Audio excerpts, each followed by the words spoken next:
Oh, thank you. Thank you. Side hugs are the best. I've always said it. How are you? Good, and you?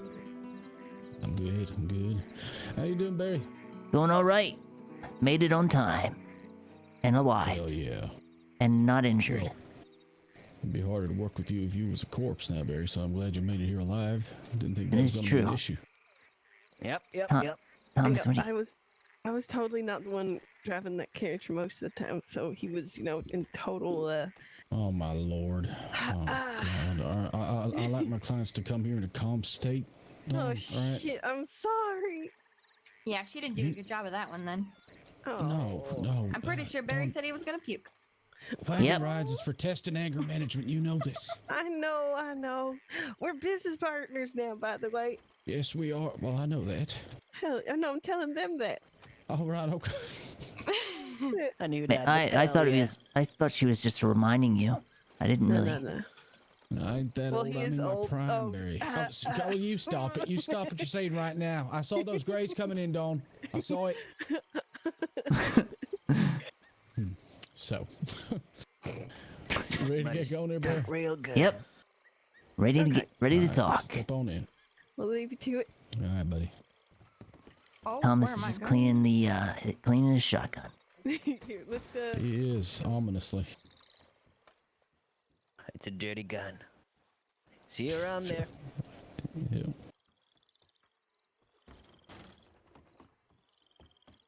Just anywhere you're comfortable, Bery. All right, I'll sit on this nice couch.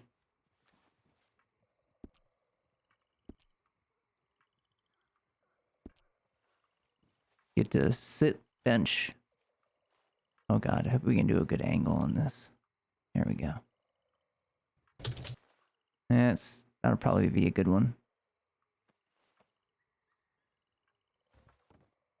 Yeah, this will be good, right?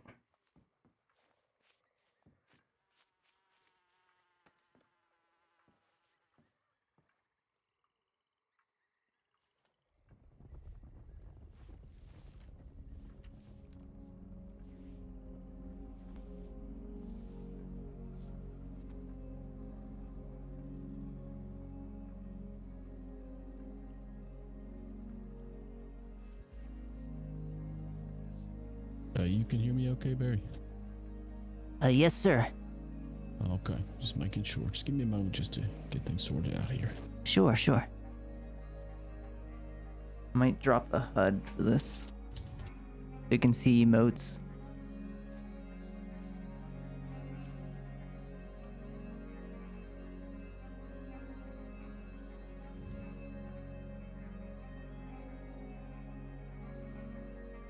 Yeah, I know, Cal, isn't it?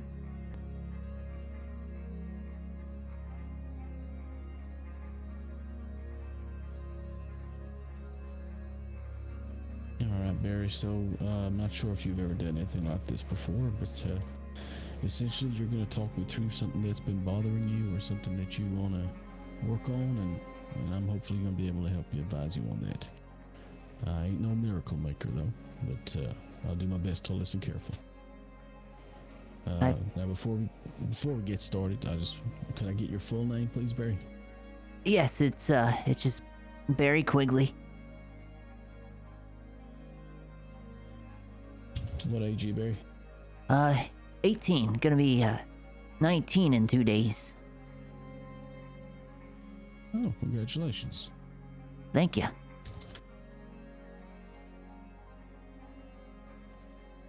All right. Okay, so I guess whenever you're ready, if there's something you wanted to talk to me about, you can go right ahead. Well, I guess you probably have heard some things from Dawn and Thomas. I probably mentioned something about the second voice that I have.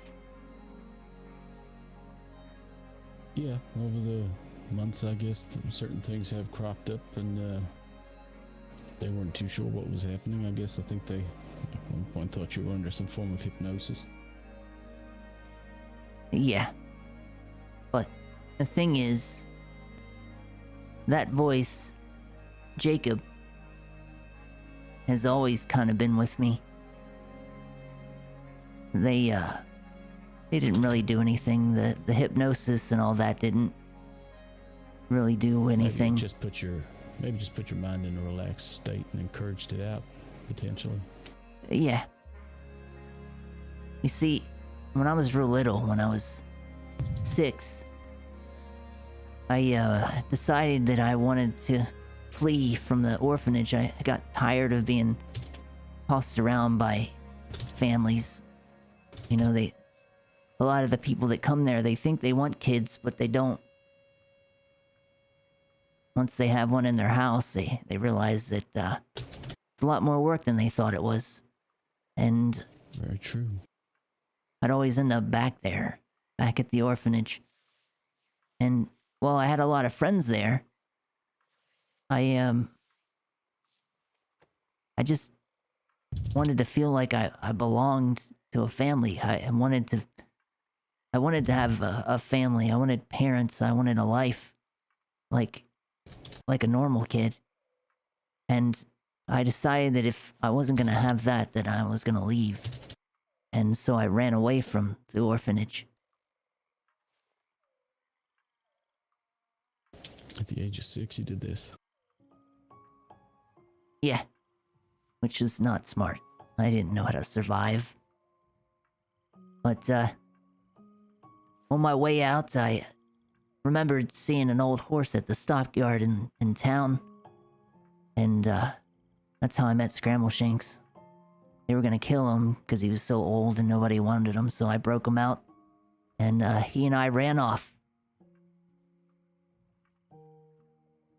And, this was in the fall, and we did alright for a while. I'd taken some food from the kitchen in the orphanage. We lived on it quite some time. And of course, Scrambleshanks, he ate grass and what he could find, and sometimes we'd pass by orchards and I'd grab him some apples. You survived. Yeah, we survived. But then winter came, and winter in New York is real bad. Yeah, I've heard. And it was then that I started to realize that maybe I'd made a mistake. And eventually, he and I started to starve. Now, Scrambleshanks, he was able to find food, but me not so much. And it was so cold. I remember one night, it was too much, and I just got real tired. I mean, later in life, I learned that I was dying of hypothermia, but at the time, I just thought I was tired. But then as I was slipping away, as everything started to get darker, I realized that I wasn't falling asleep, that I was dying, and I didn't want to die. And so in that last minute, that last second, I cried out for help, for anybody, or someone to come help. And that's when Jacob came. And Jacob said that he could give me another chance, that he could mend my broken wings and give me strength where I didn't have it. As long as I agreed to it. And so, of course, I didn't want to die, and I was desperate, and Jacob was friendly enough, and I accepted, and Jacob gave me strength, and I was able to make it through. Jacob gave you strength. How so? Well, he taught me things that I didn't know. How to find food, what sort of berries and plants I could eat. He taught me to look for farmers' fields and farms that were growing things that grew throughout the winter. Different things like that. Different plants and things that I could survive on. He taught me how to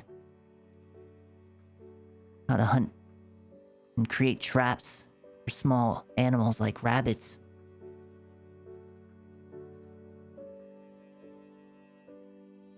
He helped me to survive.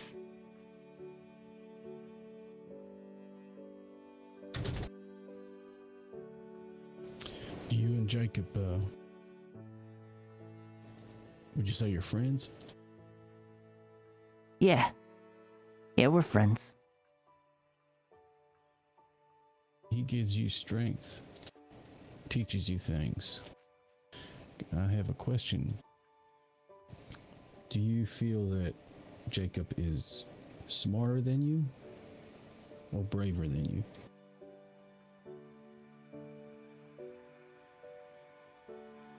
Both. What does Jacob think? He likes to tell me to be more optimistic, that I should believe in myself more. He's got a point. But I don't know the things that he knows.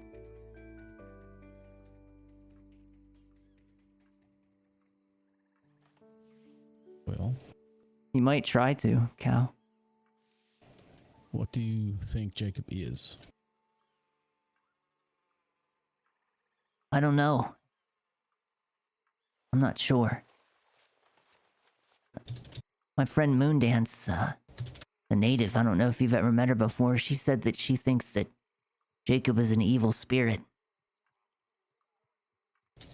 At one point, she even did a ritual and dismissed him from me. Interesting. I have heard of Moondance. I have not had the chance to meet her though. That's an interesting way of putting it, that he's an evil spirit. Why would she think something like that? She thinks that he's using me. Using me to live a life, I guess. Something that he can't have.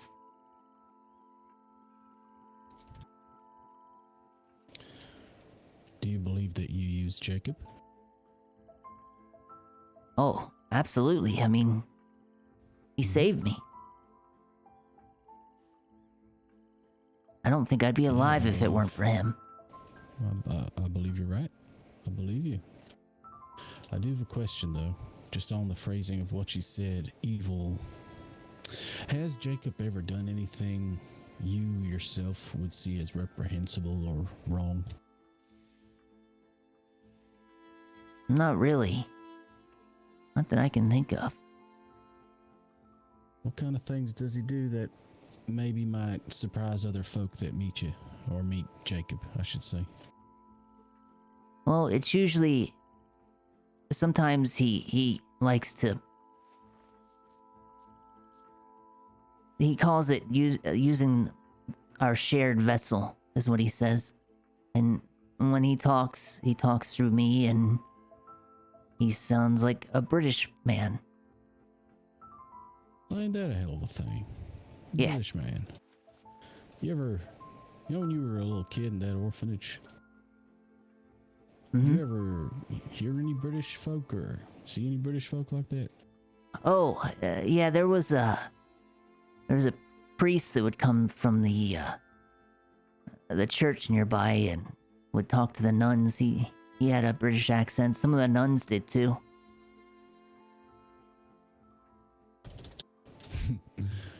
Priests and nuns. You know, as a kid, I bet you used to take them off, huh? Oh, yeah.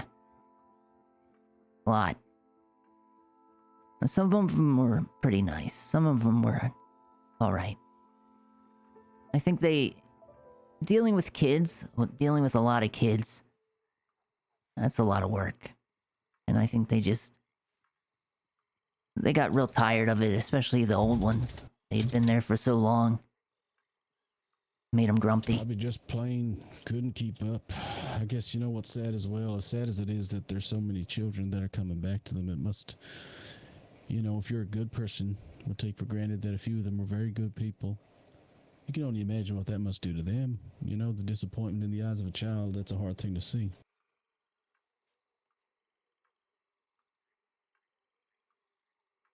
Yeah, you're right. Now, I can give you a breakdown of what I think happened because I've come across something similar before a few times now, actually. When Jacob says to you that you share a vessel, I don't think he's wrong. But I think that you are the vessel that you are sharing with Jacob. It is your vessel and it always has been. And Jacob is like an afterthought or a version of you that you needed more than you ever knew. You created him to come out in your hour of need to protect you. He's brave and he's smart. And Jacob will get you through. He'll get you out of the woods, right? Yeah.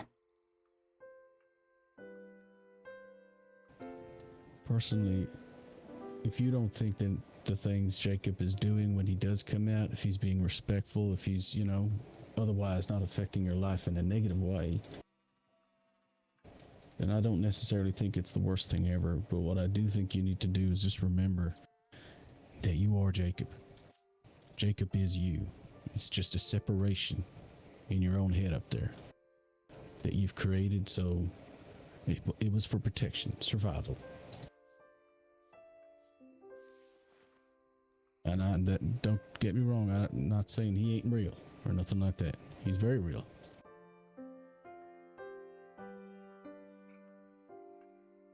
I'm Jacob? Is that what you mean? Exactly. Okay, so here's a better way to put it. You are Bery. And you are also Jacob. There is a disconnect between the two for one reason and one reason only. There was a time in Bery's life where he couldn't open his eyes and he couldn't get himself motivated or moving or surviving. So Bery had to change something that day.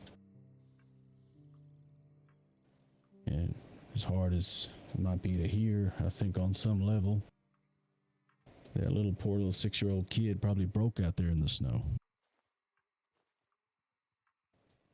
Lucky for you, you had the strength you needed all along, and that's when Jacob whispered in your ear. Like a conscience.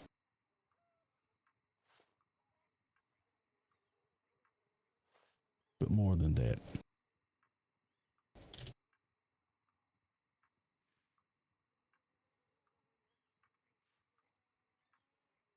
I see. So, what about the things that he knew that I didn't know? Well, you see, I don't necessarily believe that you didn't know those things. You just had never practiced them before. You probably had never thought of them before.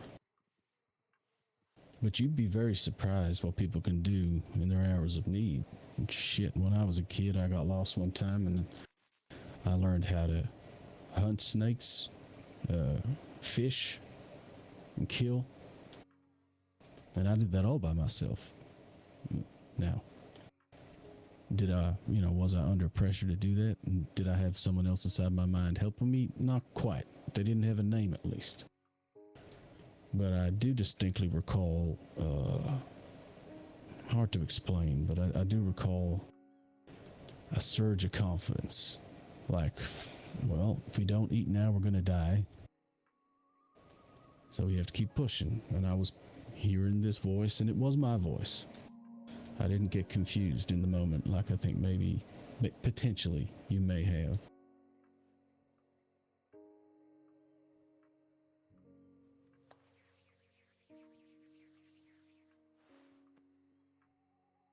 You know, you'd be surprised sometimes you attack something with confidence, you might just do the right thing.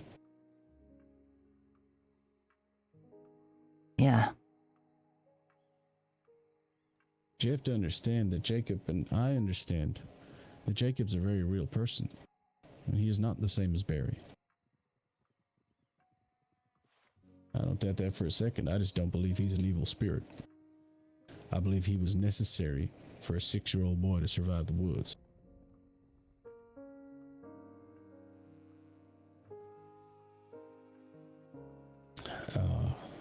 I have a question for you. Are you sleeping? That's a good question. I am sleeping, but I have a lot of weird dreams, and lately I've been waking up over and over again at the same place, at Moonstone Pond. And so I've been having my friends tie me up before I sleep, but tie me up near a knife so I can cut myself loose.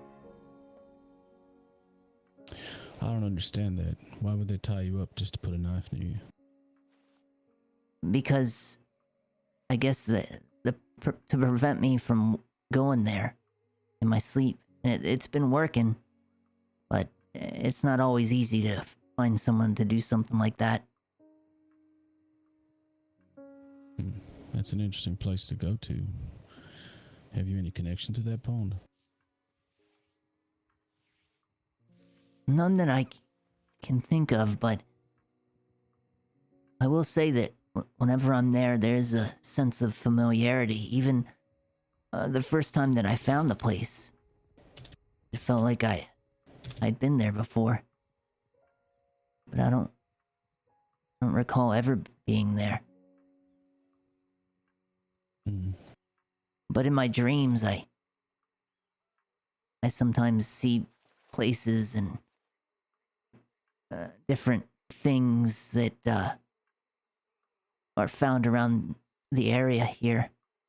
And when I'm not at Moonstone, I often dream about Moonstone. Like last night, I dreamt about Moonstone and Scrambleshanks was standing in the water. And then I woke up and Scrambleshanks was all ready to be picked up at Hanging Dog. You see that man that's been chasing us, the one that was chasing after Miss Dawn and Mr. Thomas? He poisoned my horse. And Hanging Dog treated the poison. And turns out he was going to be okay. But yeah, I dreamt about Moonstone and Scrambleshanks was in the water. And then one time I dreamt about Moonstone and I saw the man that was hunting me. And then another time I dreamt about it, I could hear children laughing and playing. You were always an orphan, or you were born into it, or did you have parents previous?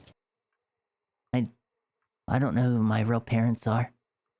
I don't even know where I came from. I just know that I've been in Scarsdale, Westchester, New York, that area. That's where I grew up, at least in the orphanages. Right. So Bery Quigley was a given name to you? Yeah, I mean, someone gave it to me. I don't know who. And the nuns never knew. Okay, so you're not sure if that might actually be your lineage or not? No, I can't rightly say that, no. That can be tough, for sure. Interesting that you're dreaming of Moonstone. How long you been in the county, boy? Been here since, March. Okay. Well, that's quite a time. So, I'm presuming you've gone to Moonstone when you... Hang on.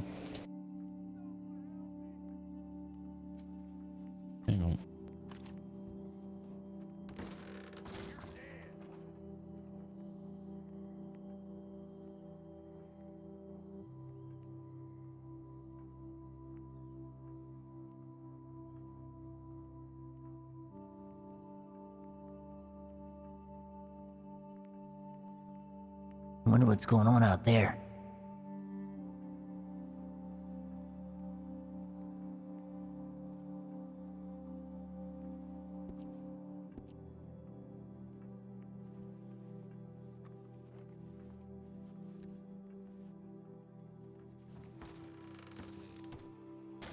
Everything okay? Of course. Yep. Just a angry wagon rider.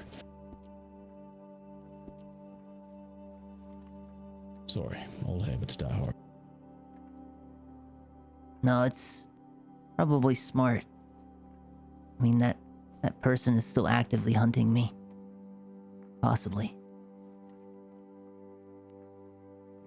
Well, God, you so had a true. tough time getting through me, Bery. You don't gotta worry here.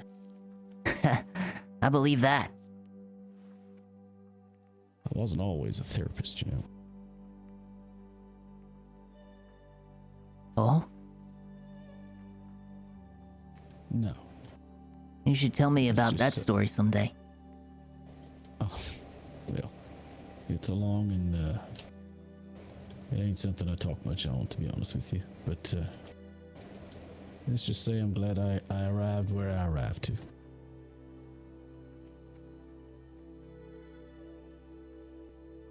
Guess everybody has something in their past. Oh, absolutely everybody. You know what I find more and more doing the work I do? Is that inside of every man, woman, of any age particularly, you will find on some level a terrified child. Sometimes it's hard to track exactly when that child became scared. But once you do, things start to fall into place pretty quick. It makes sense. And people do all sorts of things, and strange things, you know, strange behaviors to try and protect that child. You know, that scared child that can't that can't fend for itself. Much like what Jacob did for you. Yeah. Yeah, like that. I think you're a hell of an impressive man. I want to tell you that much. And you were an impressive kid, too. You should be proud of yourself, both of you. Thanks, Mr. Viper. You I know, mean it. in my travels, I ran into this fella that he's an older fella, and you could tell he had been through a lot, and he said something that's sort of related to what you just said about how inside everybody is a terrified child. He said that adults, you know, everybody talks about being grown up, but really all that happens is a little kid just gets old, just gets a lot of different things piled on top of them. Being an A little adult kid. is Yeah. just an idea. It's not really a thing that It's a truly concept. exists. You know, to this day, to that point, to this day, I still make a weekly trip into St. Denis to get a big bag of strawberry and cream candies. Now, I hand them out, and I tell people I don't eat them, but Bery, between you and me, kid, I love those candies. Always did. Sometimes you gotta feed your child. Yeah. What I was gonna get to is, how often have you gone to Moonstone yourself Well, when you're fully aware as yourself? maybe once or twice. I found it one day just while I was hunting, and I thought it was the most beautiful place I'd ever seen. And It's so, gorgeous. yeah. And then I took my friends there to show them, and then I hadn't really gone back since. But then I started having the dreams and started waking up there. I wake up friends in you the bring out water there? too. I'm floating on my back.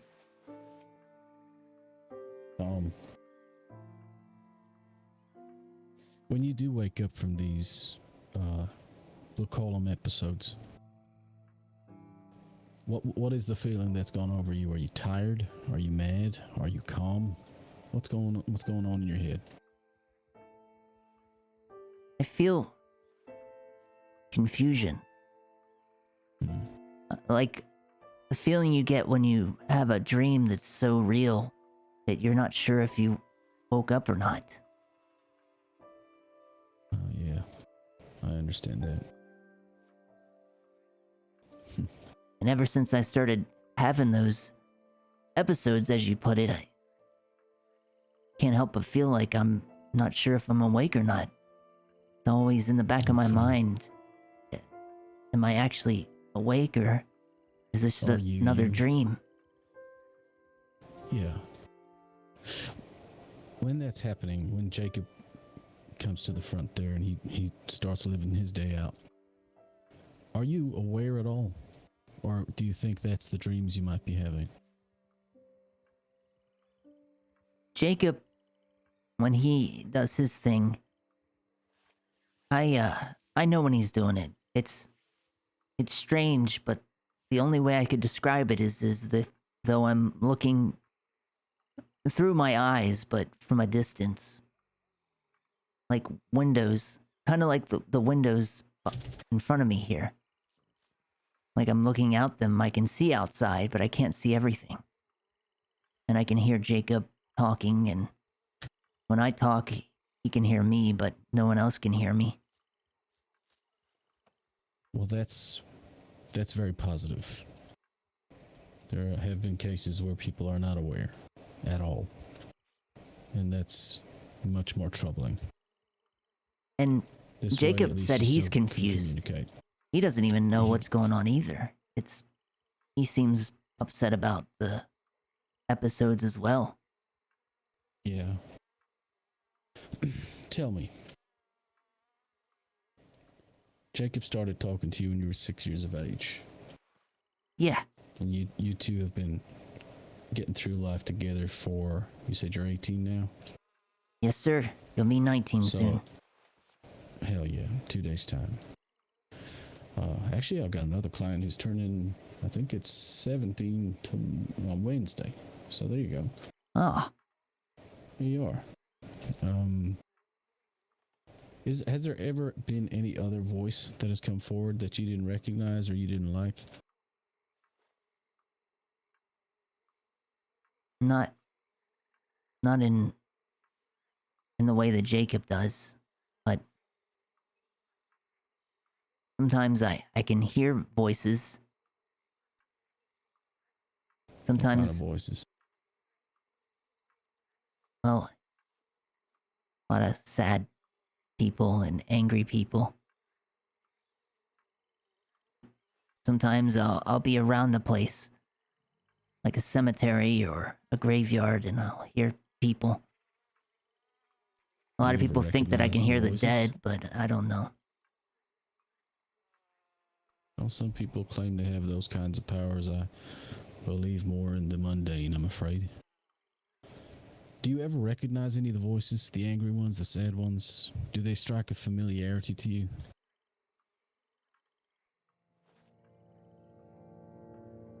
No. Sometimes they sound like an old man or an old woman, or kids, or just unintelligible words that I can't really understand. What happens to you in those moments when those voices are coming to you? Sometimes my nose bleeds. Do you often get a bloody nose? Not often, but only when I start to have one of those moments where I can hear them. I'd have to look up some medical on that, but that could be to do with a number of things. I wonder if stress can cause it. I don't know, honestly. I'd have to ask Dawn.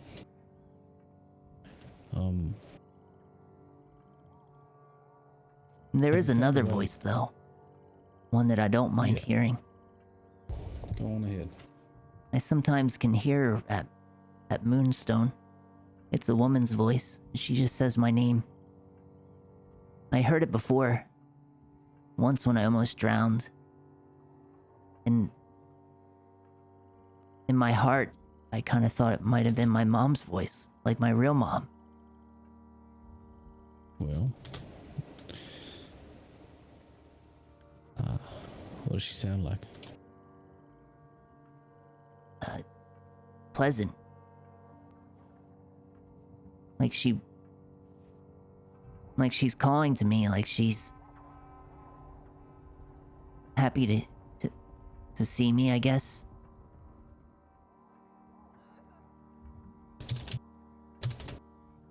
What does she say?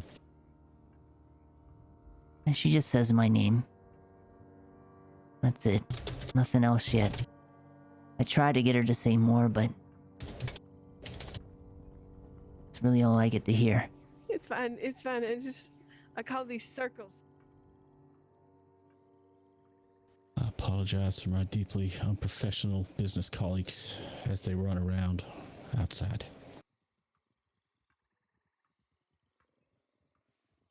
This is very embarrassing, trying to run a professional operation here, Bery. It's alright. At least they're my good friends, you know? Indeed. Well, we all make bad choices, don't we, Bery? Sometimes.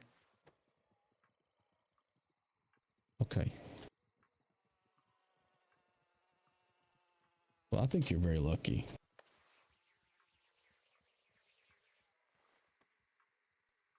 When I was a 4-year-old. It is Okay. really pretty.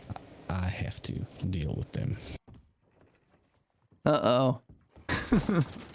Oh, he just busted through that door. What do you think of this, chat? How are you liking this All right, God damn it! Do I have this to say therapy it again? session? What do you think?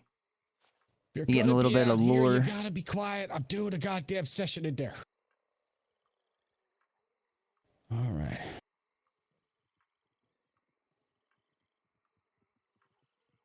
That's true. That's true. Kyrie. Tell Dawn to stop running around on the deck out there. We can hear. Thanks, Oh, guys. Rapsy.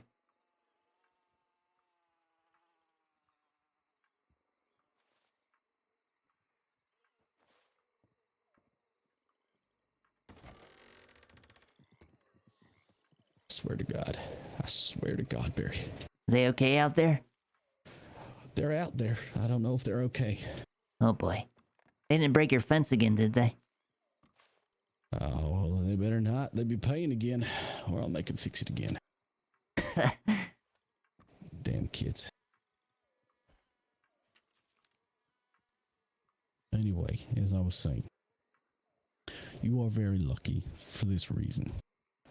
When I was a 4-year-old boy, my mother had to escape my father, and she didn't take me with her. She couldn't. Had to get out. I would pay all of my money, and I'm very wealthy,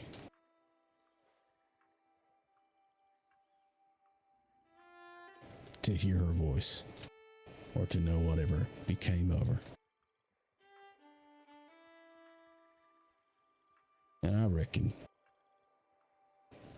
you're very lucky. Now,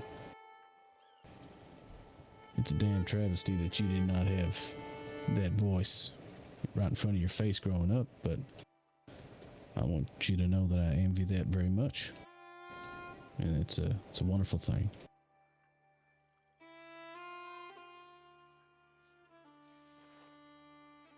Have you ever, when the voices come, have you ever found a way to quell them or to relax? Not really. It oftentimes becomes overwhelming, especially down in Saint Denis. Lots of Sometimes I'll things pass happen out. suddenly. I see. Why Saint Denis? Just that there's a lot going on? It's in the cemetery down there. So I don't like going in there. It's too much, too loud. Yeah.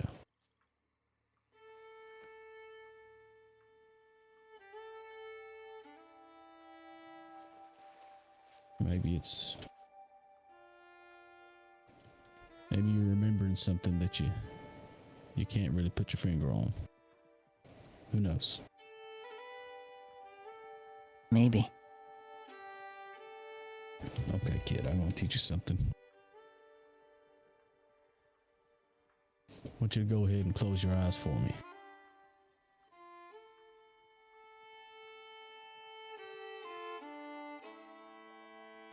I want you to breathe. That's all. In through the nose, out through the mouth. In through the nose. I want you to see that air coming in as blue. Out through the mouth. I want you to see that air as red. In through the nose, that blue air is cold as Hagen.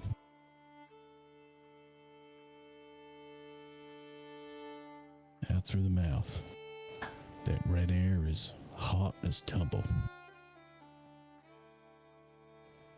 I want you to hear my voice as the sounds of the bayou start to raise. I want you to relax in this little pocket of concentration.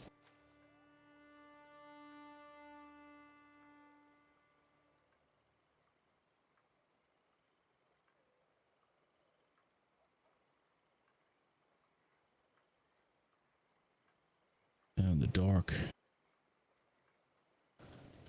I want you to see yourself. But it's not you. It's that kid. 6-year-old. He's cold and he's lonely. He's just about to take his last breath.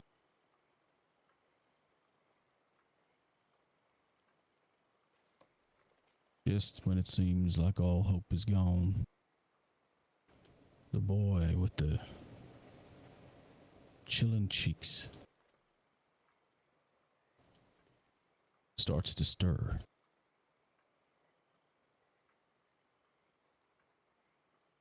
His muscles start to engage as he takes up and he stands.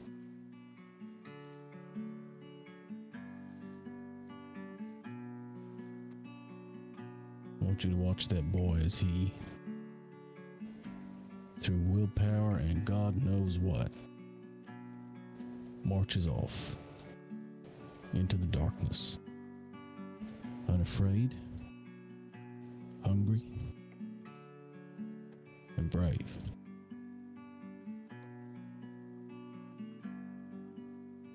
You can open your eyes.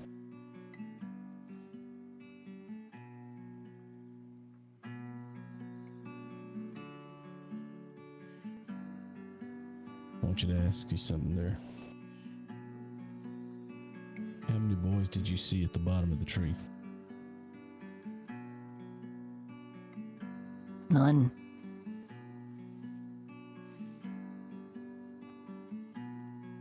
How many did you see walk off into the dark? Stood upright. Just me. Just you, kid.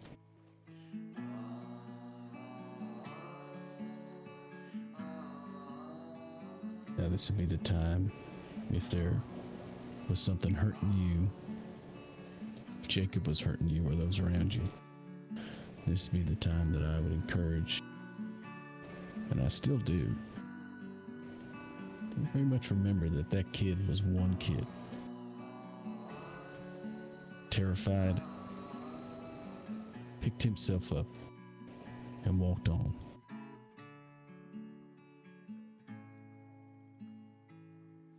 You should be proud of yourself. As should Jacob. You both did great.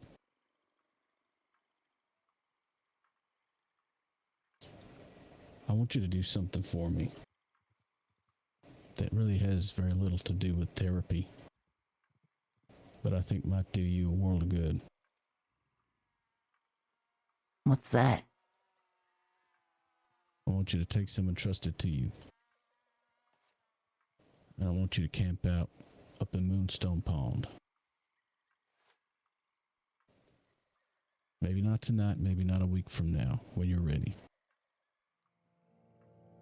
I want you to do it as you. I want you to get up there the break of day. I want you to stay till the following morning. I don't want nobody tying you up.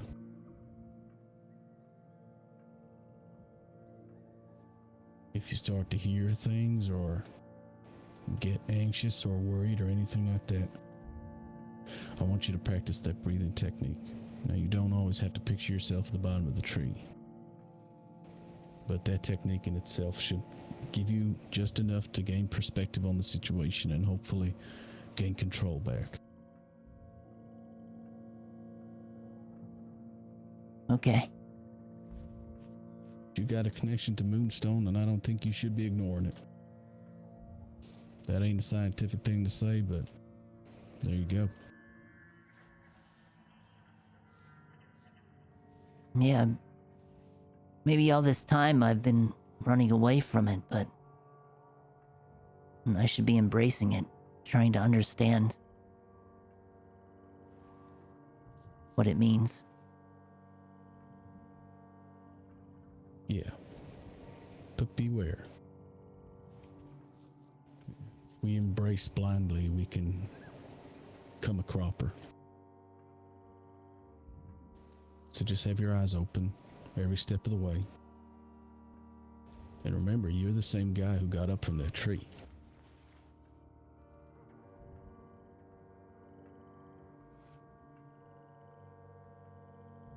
Picks his ear. Yeah. I'm the same guy that did that. You are.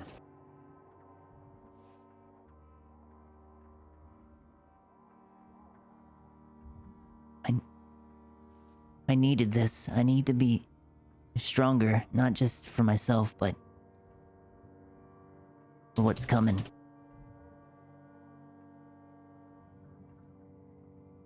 My friends, they're gonna need me to be as strong as I can. What's coming?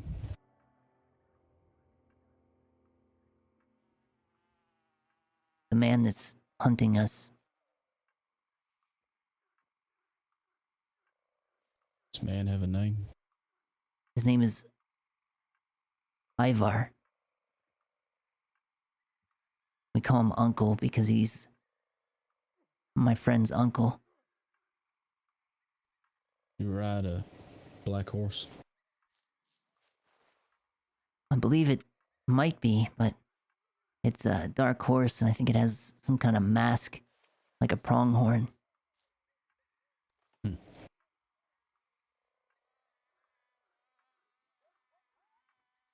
Well, just hope Ivar doesn't run into me first. That would be You're most right. unfortunate for him. It would, but listen. You're right. These things that are happening around you and this pressure that you're under, it's bound to make things increase for you a little bit. But you just have to be ready for it. And practice that breathing technique. That should be enough to hopefully at least get you some kind of grip on it. At times, if at all. I'm also going to give you a couple pills. They come from a ginseng basis, so they're aimed mainly to even out your mood so you can sleep easier. Oh, alright. Yeah, you basically take one an hour before sleep. Do you have a set schedule when it comes to sleep? Yeah, I'm pretty good about that. No, that's good. I believe that 90% of these issues can be solved with a good night's rest. Well, obviously, you have special circumstances, but it's always better to have your full battery when you're going at it, right? Yes, sir. Okay. Just bear with me.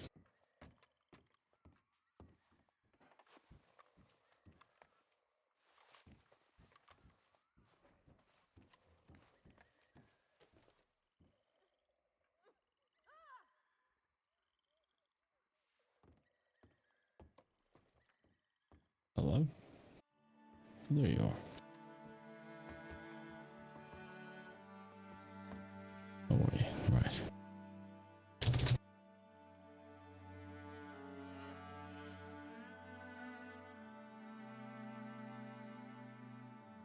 Okay, this should be a 10-night supply.